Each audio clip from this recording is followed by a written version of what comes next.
If you didn't see the Central Park 5 documentary, go see that. When I saw that, I only had like 4 years on the job at the time, so I was just learning. But what really was heartfelt was when you looked at those young boys, and I know the whole story.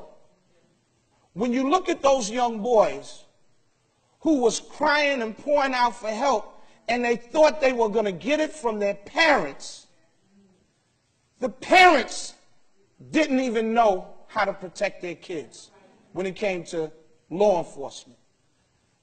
That's why we educate the community on what to do when stopped by the police. We educate parents because parents don't know, even if you do, which you shouldn't, but if you do give the police department the permission to talk to your loved one, if you do, at any given time, you can stop it. At any given time. But you never should give the police department the permission to speak to your loved one if they're arrested. We tell the young folks out there, don't speak to them. I'm going to use part of my time to just give you a simple demonstration of what I teach young kids. When you're walking down the street, you get a call, and the police get a call. If the police stop you in an area, I'm going to give you a Saturday night, whatever area you're at, and the police stop you, do you know why they're stopping you? They're stopping you because you're the only one in that vicinity. So right then and there, you are the perpetrator. You don't know you're the perpetrator because they're not going to tell you you're the perpetrator. What they try to do is stop you by engaging you. How you doing, sir? Or whatever. Sir, did you see a car? Did you hear a gunshot? Did you see somebody run? And what you think is, you think because you're not the perpetrator, right?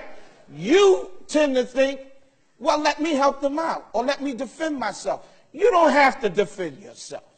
The burden of proof is on them. Keep your damn mouth shut. This is what I tell the young folks, that if that was to happen to you as you're walking, you say, officer, am I under arrest? No, you're not under, well then I must be free to leave. And then you start to leave. Let him or her tell, no, you can't leave. Well then, officer, am I under arrest? No, you're not. Well then I must be free to leave. Well, no, I want to ask you something. Well, officer, am I under arrest? You keep saying that because let me tell you something. If the police had the right to arrest you, do they ever ask you? No. They do it. So I teach, you just say that. When the officer says, well, listen, you're not under arrest. I just want to know, did you see a car? Did you hear a person scream? Did you hear gunshots? You don't, officer, am I under arrest? And if they say, well, you know what, you're smart because you know what comes behind that, right? Okay, officer, you're under arrest. Okay, officer, you turn around and you put your hands behind you and say, here, take me. Here. But you don't say nothing. Say, 9 times out of 10, they're going to push you away. Because they're going to say, you know, if they don't have enough, they're going to say, I can't lock this person up. But what you just did is you showed them you're not afraid to get arrested. The other way you handle that situation is you do this. A cop stops you. Excuse me, you live around here? This is what you do. And you look him or her straight in the eye and you just do this. Excuse me, did you hear what I said? Do you live around here? Can you tell me your name? It's easy. Just don't say nothing. Now they got a decision to make. Either lock you up, beat you up, or let you go. Now there's going to be some derogatory statements coming behind that. But you know what? I guarantee you that 99% of the time, at the end of that confrontation, you'll be walking like this in a way and on your way. That's what you do. Stop trying to prove to them that you're not the person they're looking for. That's up to them to do. Another thing, know your rights. In this book, it's only about 28 pages.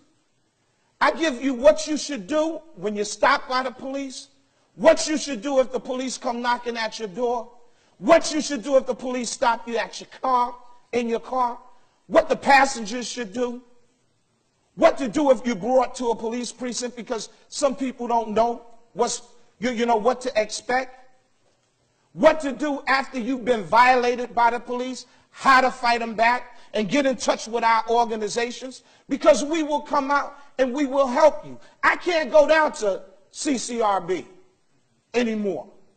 They don't want me down there. Because when I've escorted people down there, they say, you can't come in. You know why? Because when I went down there with some people that was complaining, they play semantics with a person's words.